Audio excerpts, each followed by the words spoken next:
Hello, students. It's nice to see you, and welcome to Mac-Sensei's online English lesson, episode number 23.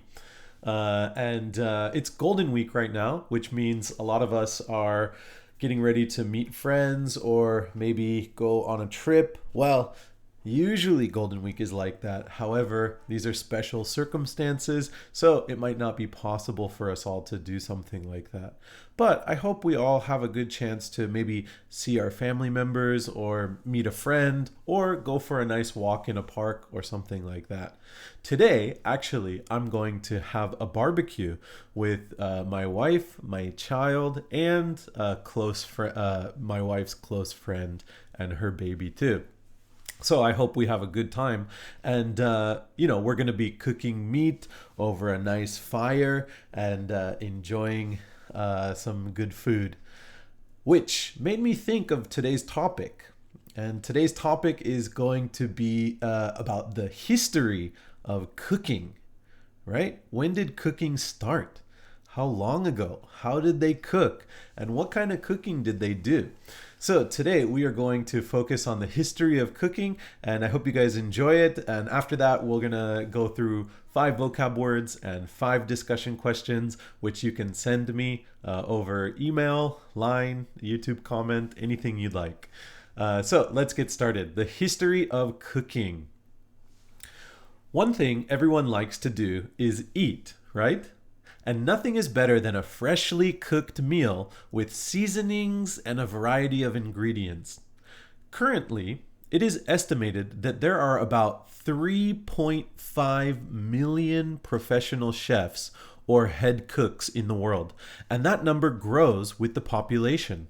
Chefs from different cultures create interesting and unique dishes with the staple food from their own countries and bring them to other countries so people all over the world can enjoy it.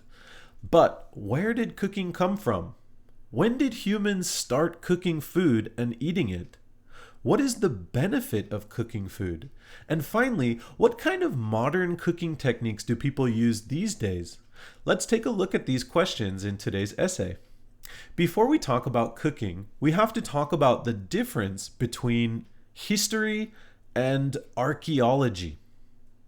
Historians use written sources, while archaeologists concentrate on physical remains.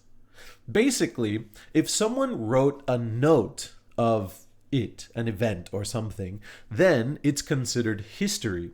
But if someone finds something in the dirt, like a pot, bowl, weapon, or something that was made by humans, then it's considered archaeology. Okay, now we're ready to talk about cooking. The history of cooking predates any written texts, and archaeologists have discovered campfires that they believe were used for cooking more than 1.5 million years ago. The people that made those campfires weren't even modern humans like you or me, but instead something called Homo erectus. That is a very long history of cooking. So the next question is, what was the benefit for these simple-minded early human ancestors to cook? The answer has to do with digestion.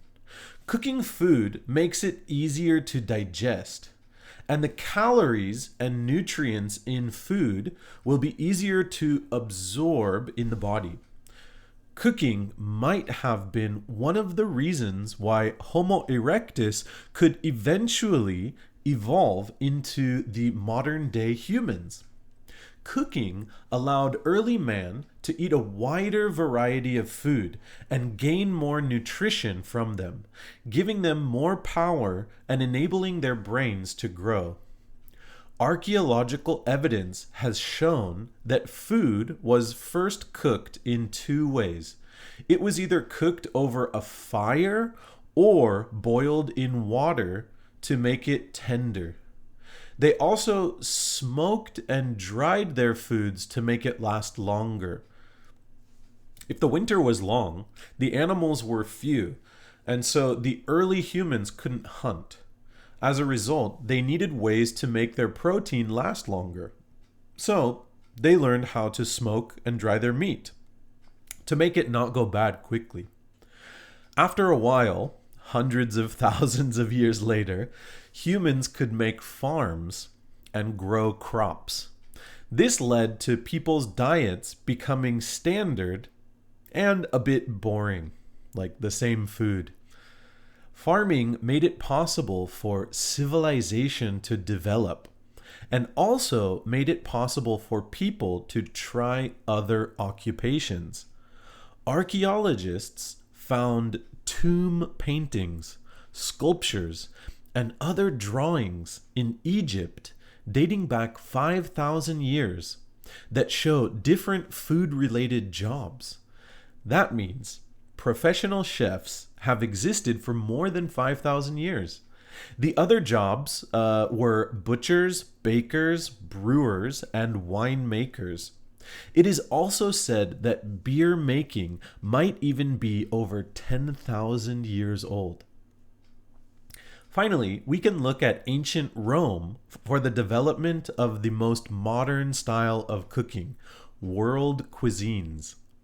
The Roman Empire, which existed more than 2,000 years ago, stretched through much of Europe, the Middle East, and Central Asia. Because of that wide reach, the Romans could enjoy a variety of different cultures' foods, and they loved it.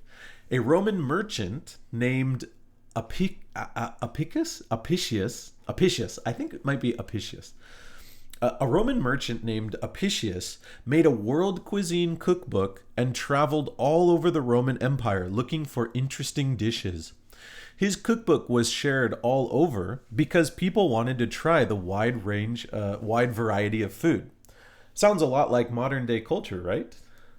Even today, people want to try interesting and unique dishes and cook them over our modern stovetops or ovens. And even people who were bad at cooking, like me, choose to put their pre-made food in a microwave to heat up. Cooking has changed a lot over the course of human history, from baking over a fire all the way to heating things up in a microwave. But one thing remains the same. Everyone loves to eat delicious food. All right, so I did a lot of research looking at the history of food, and I actually found some really cool information on a website called Britannica, which is I think a British museum's collection of history and things like that. So I decided to write the history of cooking. One interesting thing I liked was reading about how farming developed civilization. So before farming, people, the men were hunters and the women were gatherers, hunter-gatherer. Maybe you've heard this expression before. So the hunters, all the men, would go out into the wild and they would hunt for meat. They would try to find wild animals and hunt them. And the women, they would gather plants and berries and nuts in the wild. And then at the end of the day, they would bring everything back, cook it, and they would eat it for the next several days. So there was no opportunity to try anything else. Men just made weapons and they hunted animals. And the women had to gather nuts and berries and plants to eat with the meat. So there wasn't anything like a shopkeeper or a trader or something like that. But when we could farm, one person could start making enough food for a lot of people.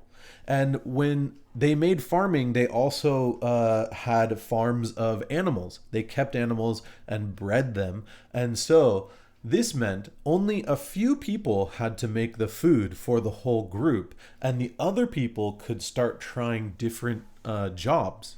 So that's why ancient Egypt, they could find these tomb paintings and sculptures and maybe drawings on pots and things showing different food-related jobs. So it was because of farming that people could eventually become like shopkeepers, or in this case, butchers, bakers, brewers, and winemakers, and chefs. And because of that, we developed more interesting dishes and things. One thing I researched that I didn't have time to write down for this essay was how the class system determined the different types of cooking. So in medieval Europe, like in France or Germany, even in the Middle East and in England, they had peasants, then they had the kind of the middle class, and then they had the aristocrats, the really rich people. So the professional chefs, they would cook for the rich people, and their dishes were really, really different than what the peasants could cook. So the peasants, the kind of lower class, the poor people, they didn't have professional chefs, just they did house cooking. And they usually cooked like, soup, like porridge, things that they could eat to get nutrients so they can continue their work. But the upper class people, they wanted to try unique and exotic dishes. So they had a professional chef cook for them like interesting dishes. And that's how we have a lot of those interesting foods from France. And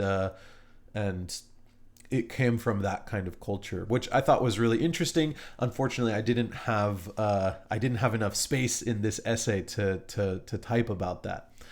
Okay. Well, let's move on to our vocabulary. Sorry, I get very excited talking about history and archaeology. But let's look at our vocabulary for today. Our first word is estimated. Estimated means roughly calculated, approximate amount of something. So it's not exact, it's an estimated. And in the essay, it says, it is estimated that there are about 3.5 million professional chefs. So the way that I found this number was based on how many chefs or head cooks were in America based on the population. And then someone on the internet, they said, well, if America's population is like this and the world population is like this, and America's professional chefs are here, then it would be this much. So this is a really, really big estimation. It's estimated that there are 3.5 million professional chefs or head cooks. Okay, let's look at the next word, staple food, a kind of word phrase. But staple means like something that's routine or considered dominant in a certain culture. So staple food is a food that is eaten routinely and in large quantities, that it is considered a dominant portion of a standard diet for a certain culture. So if we think of the staple foods of Japan, it would be rice, tofu, miso, and things like that. And if we think of a staple food of America, it would be bread, wheat, flour, things like that. And, the staple food of different countries are a little bit different. Like in Ireland, it's potatoes. In Russia, I think it's like a soup called like borscht, and so on, porridge. Okay, let's look at the next one, digestion. Okay, digestion is the process of food going through a body and breaking down into separate, I have a misspelling, down to separate nutrients from the, all right, I'm going to reread this thing. I'm getting confused. The process of food going through a body and breaking down to separate the nutrients from the waste. I guess I didn't make a mistake, but this "the" is making me very confused. Okay, so we want to separate nutrients from waste, and that's what our body does. So we eat our food, it goes into our stomach, it breaks down from our stomach acid, and then it goes into our intestines. Our intestines take out the nutrients and the protein and the things our body uses, and then everything else is waste that we get rid of out of our body. This is the process of digestion. All right, next is absorb, means to use or take up.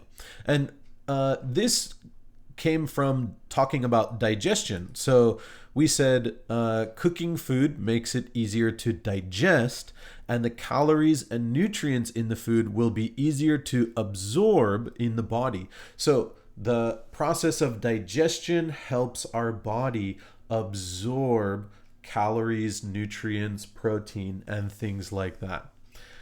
All right, next is tender. This is like how we love eating our food. We like tender food. So food that is easy to cut or chew.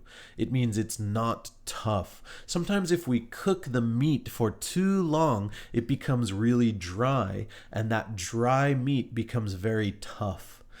But we love our food tender, so if we cook or boil our food perfectly, it's juicy, we can cut it. Sometimes it just like melts inside your mouth. That's very, very tender, and that's the kind of food we like.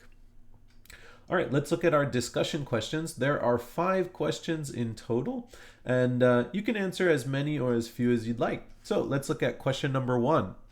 Have you ever cooked something over a fire like early humans? And if so, what did you make? So this could be something like you were camping or, even a barbecue. Like I'm going to have a barbecue today, so I'm going to cook something over a fire. Maybe it's not that similar to early humans because it's not with wood and it's not in a forest, but I am using fire and I'm cooking something over the fire. Okay, next question. What is your favorite style of cooking? So in the article, we talked about like stovetop, boiling, steaming, smoking, drying, microwaving, and so on. What is your favorite style? What do you usually do the most? Number 3, where did you learn most of your cooking? So who taught you? Where did you learn it? And you can maybe explain a little more about that. Number 4, what is your specialty dish? Your specialty dish.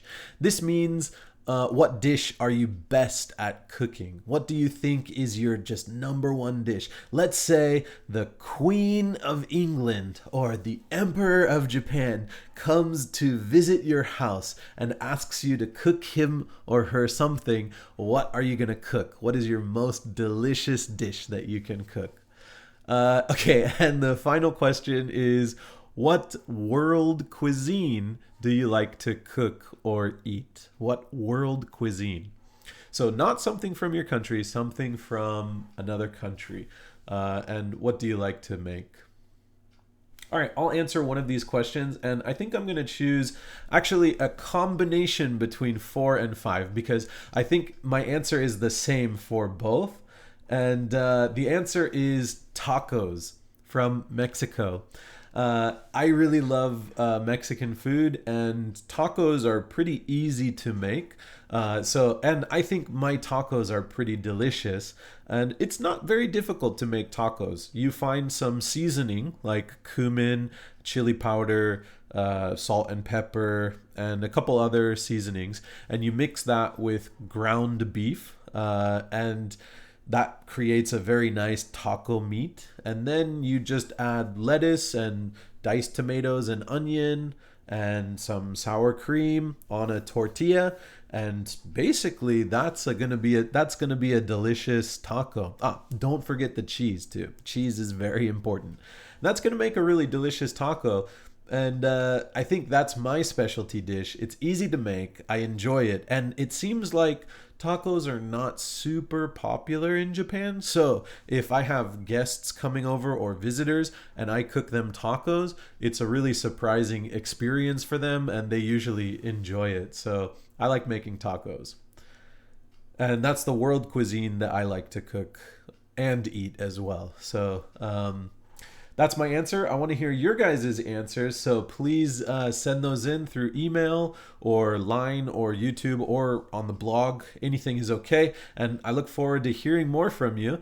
This video was a little bit long, but I hope you guys watched and enjoyed. And I'll see you at the next lesson. Goodbye, everyone. Thank you for listening.